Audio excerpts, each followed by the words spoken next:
komedi Azerbaycan aktörlerinden Türk aktörü birleşip bir komedi çekmişiz. Yani şimdiye kadar oynamış olduğum filmlerin tamamen biraz karakter olarak onların dışında olan bir şey. Ben senden evvelden şüphelenmiştim.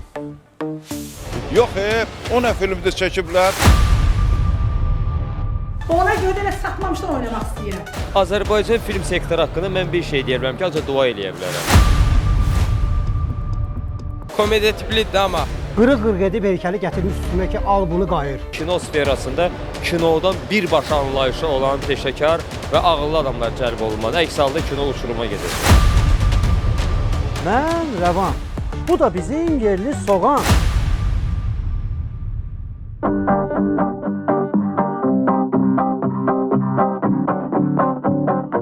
Heykel filmi Türkiye'den aktör davet eləmişəm və komedi Azerbaycan aktörlerinden Türk aktörü birleşip bir komedi çekmişiz.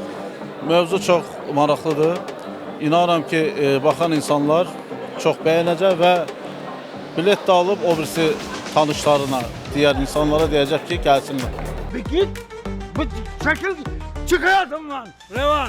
Güzel bir ekiple yönetmen Natik sayesinde hoş bir iş çıkardık. Komik bir film oldu. Yani şimdiye kadar oynamış olduğum filmlerin tamamen biraz karakter olarak onların dışında olan bir şey. Çünkü orada hani değişik karakterlerde bir takım insanları canlandırdım ama burada da bir heykeli canlandırmak benim için de değişiklik oldu.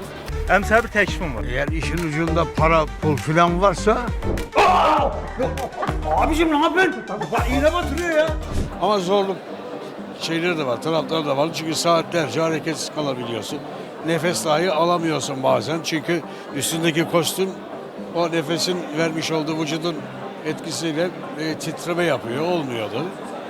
Onun için biraz zorlandım diyebilirim o anlamda. Ama her mesleğin kendine göre zorlukları var tabii ki. Bu da bayağı başarılı bir iş olduğunu düşünüyorum. İnşallah seyircimiz de sevecektir. Tez satacağım. Ona görə də satmamışdan oynamaq istəyirəm. Sən müsbətə doğru gedirik, yoxsa mənfiyə doğru? Çəkiliş gedir. Yəni, əgər mən o sualı verdimsə, başa düşdünüzsə nə deməksə, mən artıq o barədə çox danışmışam. Həm öz verilişimdə, həm müsahibələrdə, həm ümumiyyətlə bilinir də mən. Azərbaycan film sektoru haqqında mən bir şey deyirəm ki, ancaq dua eləyə bilərəm. Yəni, başqa, mən ümumiyyətlə pessimist deyirəm, amma maksimalistəm də. Həmişə istəmişəm ki, hər şey yaxşısı olsun. Amma yaxşı olması üçün alternativ addımlar atılmalıdır, bir yol olmalıdır. Onun üçün də maksimum nə etmək lazımdır? Kino sferasında kinodan birbaşa anlayışı olan peşəkar və ağıllı adamlar cəlb olunmalı. Əks halda kino uçuruma gedəcək. Şef, heykəlin yerini tapmışam. Çəkildiyimiz film qəşəng də maraqlıdır. Obrazım mafiyadır. Komedi tiplidir amma. Komedi tipli mafiya filmidir. Çox qəşəngdir. Axırına baxmadan bir şey deyə bilmərəm mən də. Heç bilirsiniz bu heykəlin nə qədər qiyməti var? Biz bu filmləri ki çəkirik, indi baxmaq biraz çətindir ki, tamaşaçını qəbul elətdirmək çətindir. Əgər bu filmlər hardasa 30-cu, nə bilim 40-cı, 50-ci, 60-cı illərdə çəkilsəydi, bugünün retro filminə, klassik filminə çevrilərdi. Sadəcə olaraq biz özümüz də o qədər inkişaf edirik. Keçmiş filmlərə danışanda deyirik ki, belə, keçmiş filmlərə bir dənə cavan adam uşaq baxmır. Onların baxış dairəsi ayrıdır. Amma biz yaşlılarda belə bir psixologiya var ki, yox, o nə filmdə çəkiblər, siz keçmişə baxın, filan kəs oynayırdı, filan kəs oynayıb, indi nə eləyək ki?